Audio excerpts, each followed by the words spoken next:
Hey, Steve Adubato, you know and you love from PBS, New Jersey political analyst, a good friend, a dear friend of the family of AM970, the answer to the Piscopo Show, author of the book Lessons in Leadership. Steve Adubato, how are you, man? Happy New Year to you, my brother. Happy New Year to you, Joe, to Frank, to Al, to Debbie, and the best, greatest, most fabulous radio show in the morning. We are trying. Hey, man, so am I kissing up enough, by the way? Yeah, I love it. No, come on, we never enough. You can now. You exercise a lot. You exercise every day, Stephen, right? I just got off, and I don't want to do a commercial because you got to pay to be on AM970 for a commercial. I just got off my Peloton bike. Oh, you got one of those things, man. You got one of those things. Joe, I got one up here and down the Jersey Shore in my second home where I pay huge property taxes. Excuse me, which we haven't been invited to yet, by the way. You will be this summer. And by the way, when it's sure, yeah, right after Governor Murphy. Sure, I know you'll get to us when you can. He's coming in July. Yeah, I know. I'm sure he is. You know, he won't even return. I got to get Christie out. I got to get Christie out the door before Murphy comes in. So what do you? So first of all, let's go there, Steve. It was interesting to watch. I don't know that Chris Christie ever becomes irrelevant, but it was just so weird to watch him quiet, listening to the new governor, and with all his bluster and all his national fame, does Chris Christie go away quietly, Steve Adubato? I wouldn't bet on it, and I'll just say this: I was all joking aside, politics, partisanship, the rancor aside. See. New Governor Joe Murphy give a hug, a handshake, and say kind things about Governor Christie and his many, many years of public service was positive. Now, they'll be saying rotten things about each other next week, but the Democrats and Republicans will be fighting. But it is another great thing about our nation that there is a peaceful transition of power. It's a new day in Trenton, a new policy, new ideology, new governor, totally different view of the world. Fiscal policies will be different. Tax policies will be different. Mm-hmm. Governor Murphy is calling for free community county colleges. He's calling for the $15 mandatory minimum wage. He wants the millionaire's tax. It's going to be a fascinating question as to how that math adds up. But Governor Murphy wanted this job, and he got it. And now you support these guys. Now you're going to get hit with a millionaire's tax, Stephen. I'm just saying. No. Come on. Listen. I supported the graduated New Jersey state income tax of 8.9% until your friend in Washington, Donald Trump, and the Republicans decided, you know what? Let's change the tax laws, and let's no longer let states like New Jersey allow them to deduct their local property taxes, their state income taxes. Now, I will tell you, there's not enough money from those who are wealthy or the 1%ers, Joe, in my view, it's going to be very tough to increase the millionaire's tax. And if you do, if Governor Murphy tries to do that, because he wants more revenue, the risk he runs is that some, I'm not going to say of us because I'm staying here, will leave this state. It's a tough call. It really would not. I read Paul Molshine's column. I love Paul, man. He's so rough. He said, there was all Bob Marley music being played down at the State House yesterday. I do. Paul Molshine, he's my buddy, man.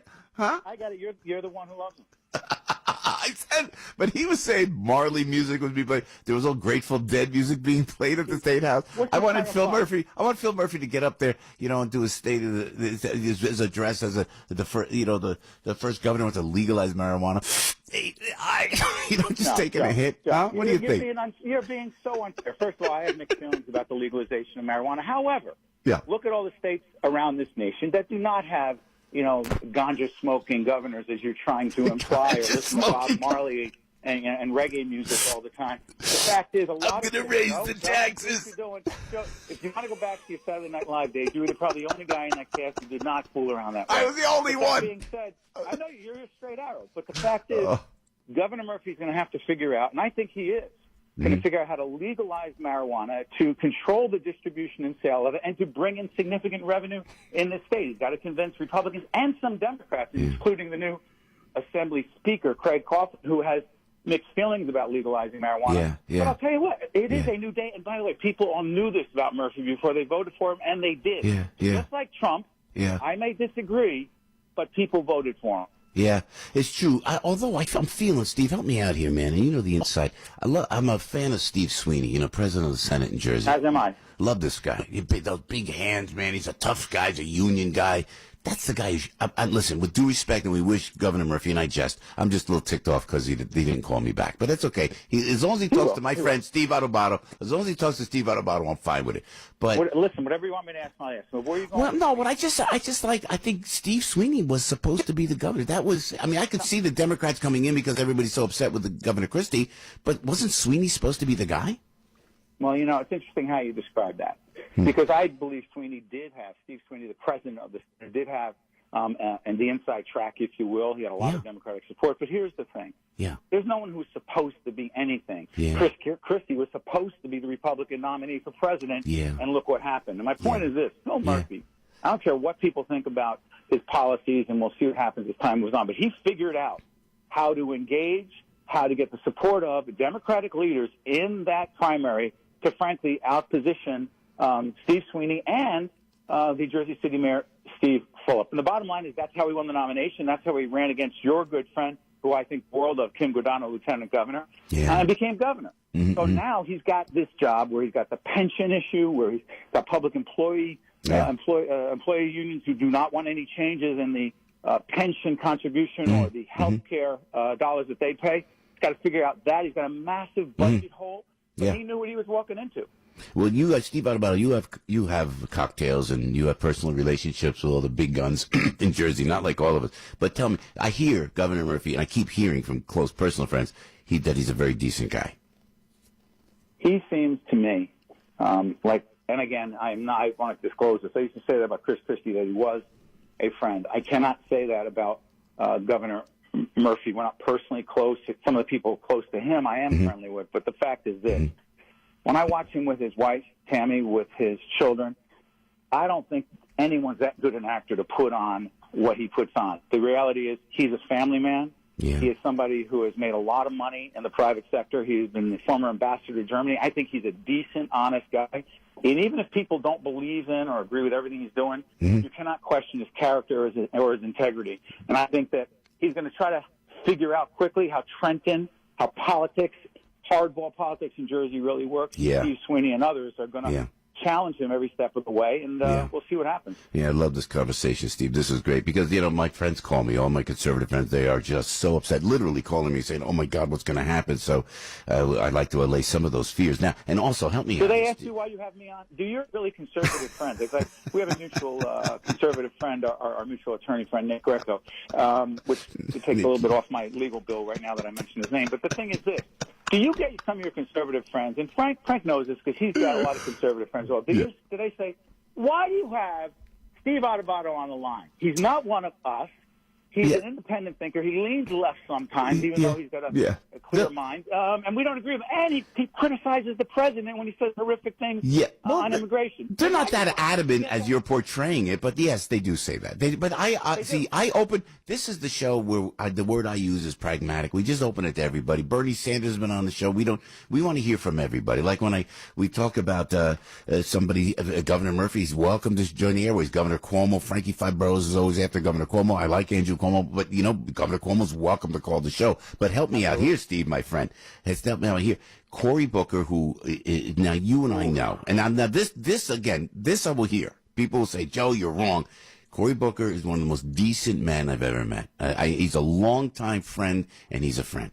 But yesterday, grilling of the Homeland Security Secretary, I mean, it was just so out of character for Cory. Do you think he was put up to that, Steve? Well, first of all, I wrote on my Facebook page and said it on the air happened to be on Fox 5 last night. Not that I'm plugging, but here's what I'm saying. I said that I thought that the president put the Homeland Security chief in a very tough position because I don't know what the president said or didn't say in a meeting, but I know that Senator Lindsey Graham, who likes and respects the president, said he said it. Forget about Dick Durbin, the Democratic senator who said he said it. I believe him, but let's give partisanship its due here. The fact is the president used certain language. He called those countries, Haiti and countries in Africa, that word I'm not going to say on a station like this. But the reality is when the Homeland Security chief said, I don't remember any of it, Joe, she said, I can't recall. Cory Booker lost it. Now, do I think that he was also on a national stage where he was going to get a lot of national attention and he wants to run for president in 3 years? Yes. But I also believe he believes everything he said. Yeah, do you think he will run? He's ready to run. And Andrew Cuomo's ready to run. You know that, right? So you got Andrew Cuomo. You've got Cory Booker. You've got, who used to do that show? She used to have a pretty decent show on television. Did not have the ratings my show on PBS One-on-One has. That's Oprah. Oprah, who is she's struggling financially, clearly. She needs some attention. Oprah may be a candidate, and if she is, by the way, I would have never taken it seriously. But I also said 50 times on your show, Donald Trump would never be president. So much for my political analysis.